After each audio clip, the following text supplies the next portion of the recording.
John Rendes may naging post sa kanyang Facebook page. Aniya, they say I'm very controversial. They're always talking stuff about me. Ako daw ay controversial, ako ang tinitira palagi. Di ko man lang alam kung ano ba ang aking kasalanan sa kanila. Negativity surrounds me. Ito ba ang mundong pinapasok ko? They say I'm very controversial. Whoa, oh, whoa. So I go on with my life cause they know I'm living clean. They got my picture on the cover of magazine, sabi ng iba sa akin. Huwag mo nang intindihin, hindi ka raw sikat kung walang pumapansin.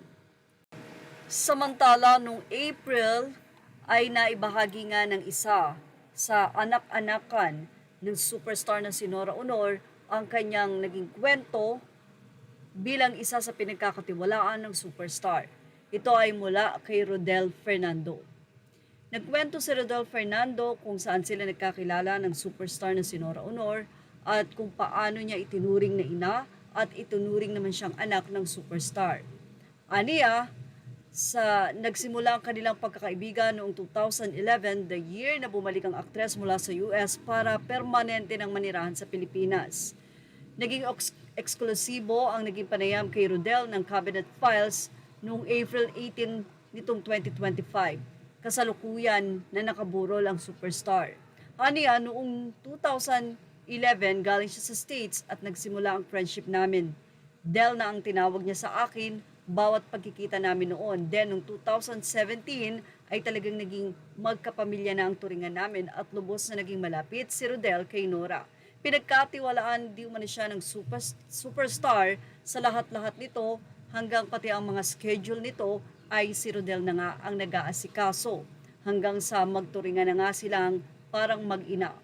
Wala raw inililihim sa kanyang superstar kaya kung sino man ang nais na malaman ang mga naging buhay ni superstar, walang iba kundi si Rodel lamang ang tatanungin. Pero dahil nga mahal na mahal niya si Nora, nais niyang itago o isikreto ang lahat ng mga naikwento sa kanya upang protektahan si Ate Guy.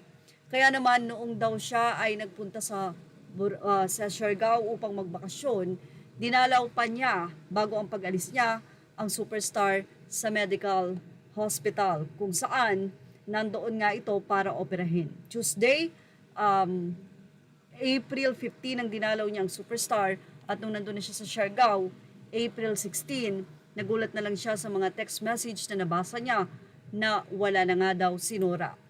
At tinawagan niya si Edith, ang kanang kamay di umano ni superstar Nora Aunor upang ikumpirma ito. Nanlumo nga daw siya nang sabihin ng assistant na si Ate Edith na wala na nga ang yumaong superstar. Ayon kay Rodel ay babaunin niya ang magagandang alaala na iniwan sa kanya ng isang superstar at syempre para siyang nawala ng ina at halos cover ang langit at lupa sa kanya nang malaman niya ngang wala na ito.